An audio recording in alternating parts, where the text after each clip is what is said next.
Yesterday courier private limited. Domestic international cargo உங்கள் இல்லம் தேடி வந்து கொரியர் புக்கிங் டெலிவரி செய்து தரப்படும். தலைப்புச் செய்திகள். அண்ணல் காந்தியடிகளின் பிறந்தநாள் விழாவை ஒட்டி இன்று தலைவர்கள் அஞ்சலி. பல்வேறு சிறப்பு நிகழ்ச்சிகளுக்கு ஏற்பாடு. குழந்தைகளுக்கு கல்வி செல்வம் கொடுக்கும் வித்யாரம்பம். தமிழக அரசு மற்றும் அரசு உதவி பெறும் பள்ளிகளில் இன்று மாணவர் சேர்க்கை. மாநில அரசுகளுக்கு 1 லட்சம் கோடி ரூபாய் வரி பகிர்வு வழங்கி மத்திய நிதி அமைச்சகம் ஒப்புதல். தமிழ்நாட்டுக்கு 4140 கோடி ரூபாய் விடுவிப்பு. குத்தகைக்கு விடப்பட்ட ரசிகர் மன்றமே தமிழக வெற்றிக் கழகம். திராவிடர் கழக தலைவர் கி. வீரமணி விமர்சனம். கரூர் துயரச் சம்பவம் தொடர்பாக இறுகும் போலீசார் விசாரணை. தமிழக வெற்றிக் கழக நிர்வாகிகளுக்கு வலைவீச்சு. இனி விரிவான செய்திகள். தேசப்பிதா மகாத்மா காந்தியின் பிறந்த நாளான காந்தி ஜெயந்தி இன்று கொண்டாடப்படுகிறது. குடியரசுத் தலைவர், பிரதமர், மத்திய அமைச்சர்கள் மகாத்மா காந்திக்கு மரியாதை செலுத்துகின்றனர். நாடு முழுவதும் சிறப்பு நிகழ்ச்சிகளுக்கு ஏற்பாடு செய்யப்பட்டுள்ளது. கைராட்டை சுற்றுதல், தேசபக்தி பாடல்களை பாடி காந்தியடிகளுக்கு மரியாதை செலுத்துதல் உள்ளிட்ட பல்வேறு நிகழ்ச்சிகளுக்கு அரசு சார்பிலும் தனியார் நிறுவனங்கள் சார்பிலும் ஏற்பாடு செய்யப்பட்டுள்ளது. குழந்தைகளுக்கு கல்வி செல்வம் கொடுக்கும் வித்யாரம்பம் நிகழ்ச்சி பல்வேறு இடங்களில் நடைபெற்று வருகிறது. இதனாலில் குழந்தைகளுக்கு கல்வியை பெற்றோர்களும் பெரியவர்களும் தொடங்கி வைப்பது வழக்கம்.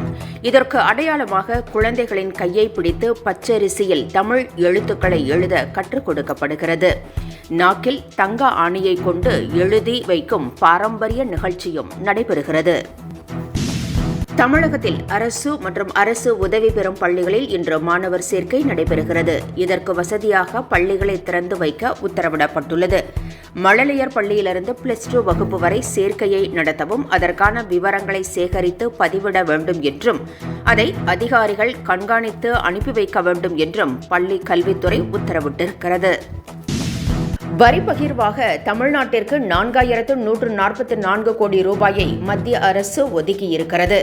இதற்கான ஒப்புதலை மத்திய நிதி அமைச்சகம் வழங்கியிருக்கிறது. ஒட்டுமொத்தமாக மாநில அரசுகளுக்கு 1 லட்சம் கோடி ரூபாயும் தமிழ்நாட்டிற்கு 4144 கோடி ரூபாயும் விடுவிக்கப்பட்டுள்ளது. கரூர் துயரச் சம்பவம் தவேகாவிற்கு பெரும் நெருக்கடியை ஏற்படுத்தியுள்ள நிலையில் அக்கட்சியின் மூத்த நிர்வாகிகள் பலருக்கு போலீசார் வலைவீசி வருவதாக கூறப்படுகிறது. பொதுச் செயலாளர் புஸ்ஸி ஆனந்த் தலைமறைவாகிவிட்டதாகவும் தெரிகிறது. நிர்மல் குமார் உள்ளிட்டோருக்கு போலீசார் விசாரணைக்காக சம்மன் அனுப்பியுள்ளதாகவும் தகவல்கள் தெரிவிக்கின்றன. இதனிடையே மூத்த நிர்வாகிகள் இல்லாமலேயே ஆலோசனை கூட்டங்களை விஜய் நடத்தி வருவதாகவும் தெரிகிறது. தமிழக வெற்றிக் கழக தலைவர் விஜய் இனியாவது சுயமாக சிந்தித்தால் மட்டுமே அவரது எதிர்காலத்திற்கு நன்மை பயக்கும் என திருமாவளவன் கூறியிருக்கிறார். கரூர் துயர சம்பவத்திற்கு இதுவரை நேரடியாக பொறுப்பேற்காத விஜய் திமுக அரசையும் ஆளும் கட்சியினரையும் கடுமையாக விமர்சனம் செய்து வருகிறார். கரூர் சம்பவம் திட்டமிட்டு உருவாக்கப்பட்டது என்றும் ஆளும் கட்சி மீது அவர் புகார் தெரிவித்து வருகிறார். இதனை கண்டித்துள்ள திருமாவளவன், இதுபோன்ற குற்றச்சாட்டுகள் விஜயின் எதிர்காலத்தையே பாதிக்கும் என்றும் சுயமாக சிந்தித்து திட்டங்களை வகுத்தால்தான் அவரால் அரசியலில் முன்னோக்கி செல்ல முடியும் என்றும் அறிவுறுத்தியுள்ளார்.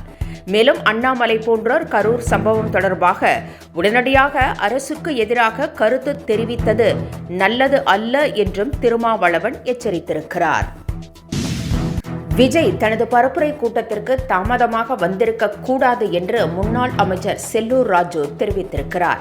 அதேவேளையில் கூட்டத்தை கட்டுப்படுத்த காவல்துறை தவறிவிட்டதாகவும் செல்லூர் ராஜு குற்றம் சாட்டியுள்ளார்.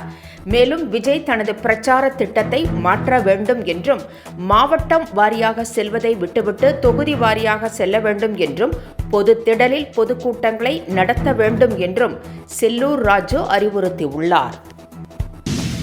குத்தகைக்கு விடப்பட்ட ரசிகர் கூட்டமே தமிழக வெற்றிக் கழகம் என்று திராவிடர் கழக தலைவர் கி. வீரமணி விமர்சனம் செய்திருக்கிறார். விஜய் அரசியல் கட்சி நடத்தவில்லை என்றும் இன்னும் ரசிகர் மன்றத்தை தான் நடத்தி வருகிறார் என்றும் கூறியிருக்கிறார். அத்துடன் தமிழகத்தில் பாஜக போன்ற கட்சிகளுக்கு திமுகவை எதிர்க்க குத்தகைக்கு விடப்பட்ட ரசிகர் மன்றமாகவே தமிழக வெற்றிக் கழகம் இருப்பதாகவும் கி. வீரமணி கூறியுள்ளார். கரூருக்கு பாஜக உண்மை கண்டறியும் குழுவை அனுப்பியதற்கு பல்வேறு தரப்பினரும் கடும் கண்டனங்களை தெரிவித்து வருகின்றனர். மணிப்பூர், லடாக் போன்ற இடங்களுக்கு ஏன் உண்மை கண்டறியும் குழு அனுப்பப்படவில்லை என்றும் அவர்கள் வினவி உள்ளனர். இதற்கு பதிலடி கொடுத்துள்ள தமிழிசை, தமிழ்நாட்டின் மீது திமுகவிற்கு அக்கறை இல்லையா என வினவியுள்ளார். மேலும் பாஜக குழு உண்மையை கூறிவிடுமோ என்ற அச்சம் அவர்களுக்கு வந்துவிட்டதாகவும் தெரிவித்திருக்கிறார். சீன அதிபர் ஜி ஜின்பிங்கை இன்னும் 4 வாரங்களில் சந்தித்து பேச இருப்பதாக அமெரிக்க அதிபர் ட்ரம்ப் தெரிவித்திருக்கிறார். இந்த சந்திப்பில் அமெரிக்க விவசாயிகள் பிரச்சினை குறித்து முக்கியமாக விவாதிக்கப்படும் என்று தெரிகிறது. அமெரிக்காவின் சோயா பீன்ஸ்களை வாங்க சீனா மறுப்பதால் பெரும் பாதிப்பை விவசாயிகள் சந்தித்து வருவதாக குறிப்பிட்டுள்ள ட்ரம்ப், அதிக வரி விதிப்பால் கிடைக்கும் பணத்தை வைத்து விவசாயிகளுக்கு உதவி வருவதாகவும் தெரிவித்திருக்கிறார். இத்துடன் செய்திகள் நிறைவடைந்தன. மீண்டும் பிற்பகல் 1 மணிக்கு சந்திக்கலாம். வணக்கம். என்றும் உங்களுடன் மை இந்தியா. முக்கிய செய்திகளை உடனுக்குடன் தெரிந்து கொள்ள சப்ஸ்கிரைப் பண்ணுங்க, பெல் பட்டனை பிரஸ் பண்ணுங்க. என்றும் உங்களுடன் my India. Yesterday courier private limited. Domestic, international cargo உங்கள் இல்லம் தேடி வந்து கொரியர் புக்கிங் டெலிவரி செய்து தரப்படும்.